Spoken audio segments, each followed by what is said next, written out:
tahun depan ini kita menggunakan Teams lagi, terus kelas yang di Teams kan tahun ini kan masih ada kelas ya, contoh saya kelas 3 Ibnu Rus, dan besok seandainya saya ngajar di kelas 3 Ibnu Rus lagi, apakah nanti lebih baik buat kelas atau grup yang baru, ataukah tetap di kelas itu tapi akun anaknya itu dirubah gitu ya, kan naik dari kelas 2 naik ke kelas 3 itu. Apakah lebih baik seperti itu atau bikin kelas lagi ya 3 Ibnu Rus tahun 2022 gitu ya, 2021 2022 itu untuk anak-anak akunnya. Jadi berpindah gitu ya. Karena kan pemindahan ini naik kelasnya pun nanti agak lumayan ini ya.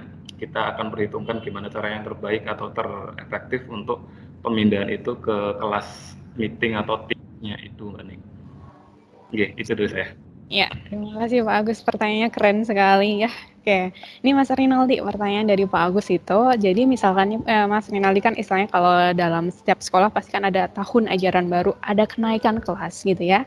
Nah, dalam proses kenaikan kelas kan istilahnya kita misalkan nih kita pakai Teams ya, pakai Teams di semester misal di tahun 2020 gitu.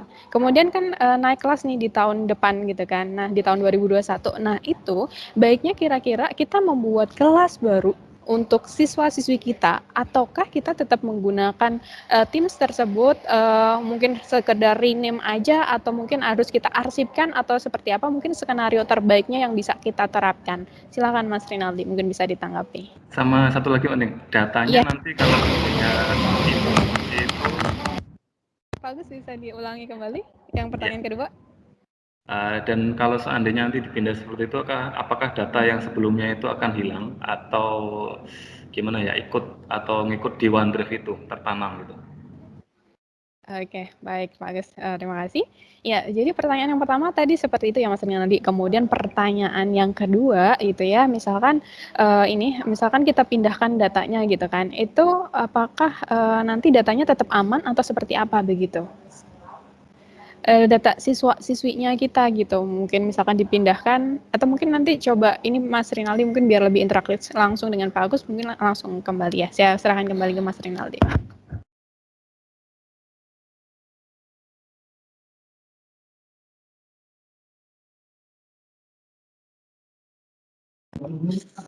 Baik, Bapak Ibu sekalian. Jadi saya langsung jawab aja. Yang pertama, best practice ketika nanti ada kenaikan kelas ya.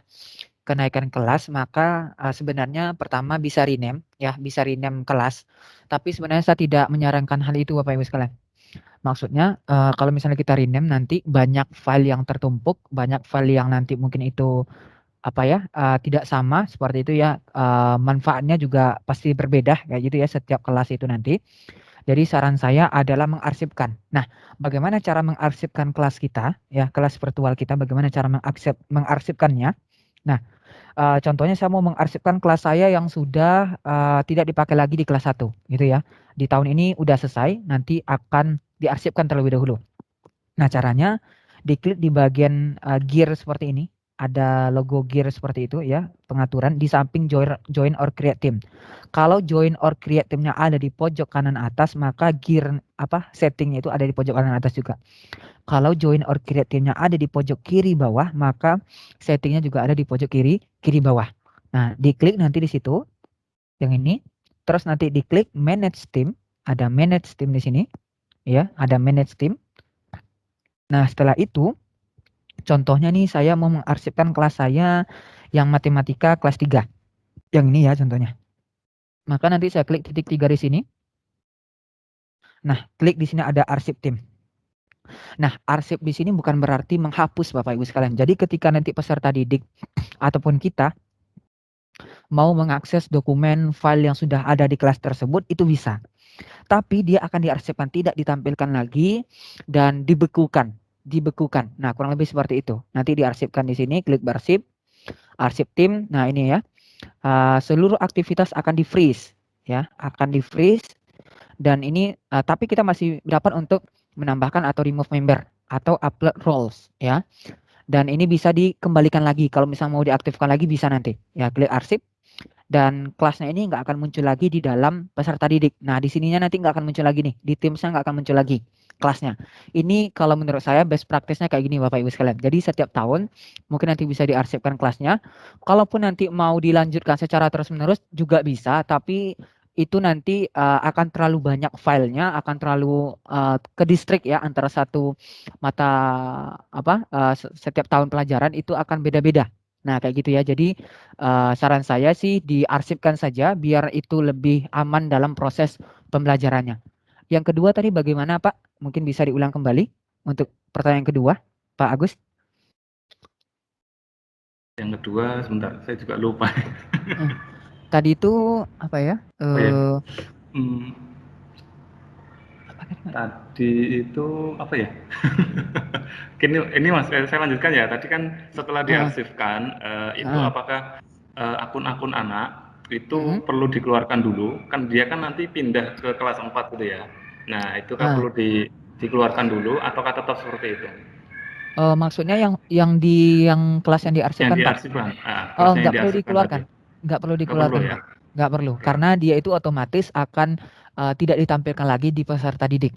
Nah, seperti itu. Jadi ibaratnya takutnya begini sih Pak ya, kalau yang saya ibaratkan itu terlalu banyak kelasnya di sini, itu nanti anak-anak juga susah untuk mencarinya. Kan anak SD ya, juga ibaratnya kita itu kalau semakin banyak, contohnya kayak saya ini deh, ini kan banyak banget ya kelasnya ya, kayak gitu. Jadi kalau misalnya untuk anak SD menurut saya bagusnya memang diarsipkan biar tampilannya nggak terlalu banyak dan itu mempermudah mereka. Dan itu nggak perlu dikeluarkan lagi karena udah otomatis nanti itu akan di-freeze, akan di-suspend terlebih dahulu oleh Microsoft Teams seperti itu, Pak.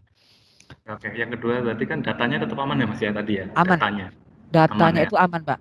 Jadi semua data-datanya itu sebenarnya masih bisa diakses, Pak, di dalam SharePoint kita. Karena sebenarnya kan Microsoft Teams ini juga terhubung dengan SharePoint ya, Pak ya. Jadi ketika contohnya nih, saya ke sini deh contohnya ya, ke matematika yang ini.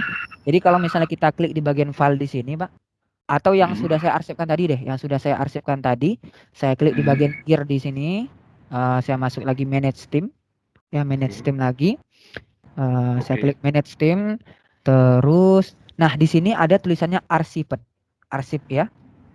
Ya, ada tulisannya arsip, di sini ada aktif. Ada aktif, ini yang aktif sekarang, kalau yang arsip ini sudah kita arsipkan.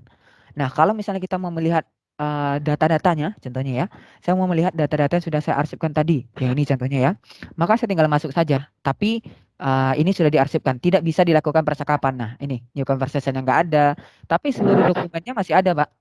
Seluruh dokumen ada, kelas-kelasnya itu penilaian-penilaian, bahkan di grade-grade-nya juga masih ada. Ya, penilaiannya masih juga ada di sini. Nah, ini ya. Tapi nggak bisa dilakukan aktivitas apa lagi di dalamnya, kayak gitu ya. Dan kalau misalnya kita mau mengakses seluruh dokumen yang ada di sini, kita nanti tinggal klik files, terus nanti kita pilih open in SharePoint. Nanti akan kelihatan tempat penyimpanan dari kelas kita ini di mana. Nah, seperti itu ya Bapak Ibu sekalian ya. Nanti akan kelihatan semuanya di dalam dokumen kita ini, di dalam SharePoint kita, seperti itu. Jadi untuk file aman Pak, nggak akan hilang kemana-mana, tetap bisa diakses seperti itu. Oke, terakhir Mas Renaldi dari saya.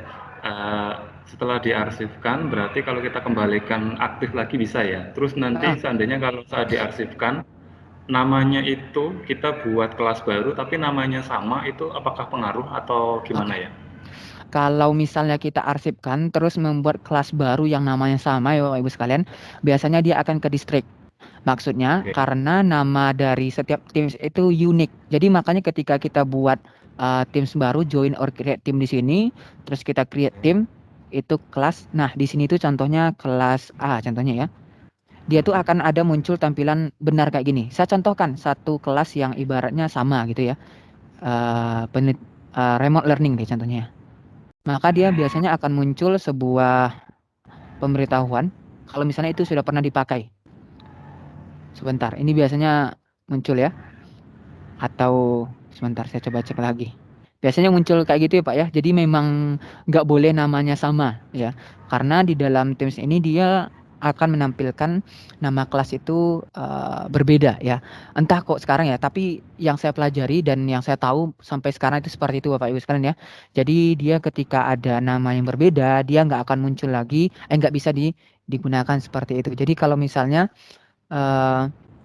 kalau misalnya mau menambahkan peserta didik dengan nama yang sama nih Pak, contohnya ketika dia di kelas 3 mau ditambahkan lagi di kelas 4, kita bisa ibaratnya membuat kelas itu dari kelas yang sudah lama. Jadi kita ambil template-nya. Contohnya nih Pak ya, saya klik di sini ada join or create team, ya. Terus nanti kita buat di sini ada create team, ya. Saya pilih kelas di sini. Terus saya sudah punya kelas nih sebelumnya di kelas 3 contohnya. Maka di sini jangan buat nama, jangan di sini buatnya, tapi ambil di sini create a team using an existing team as a template. Kita klik di sini. Kita ambil contohnya kelas ini nih. Saya ambil kelas ini, saya klik choose team. Nah, biasanya muncul akan copy seperti ini. Tanda supaya kita nggak boleh menambahkan kelas itu sama. Ya, contohnya karena ini kelas 8, contohnya udah kelas 9 nih. Tinggal ganti aja kelas 9. Dihapus kopinya. Terus nanti untuk tab-tabnya, untuk anggotanya kita bisa tambahkan lagi. Nggak perlu kita tambahkan lagi, tinggal klik centang. Orang yang ada di kelas sebelumnya bisa masuk ke kelas ini. Oke. Nah, itu nanti bisa kita langsung create ya. Apakah aplikasinya juga kita tambahkan, mau disamakan ataukah tidak, bisa nanti dipilih. Nah, terus nanti baru klik create, maka langsung bisa terbuat sebuah kelas dengan berdasarkan template yang sudah ada sebelumnya. Seperti itu, Pak.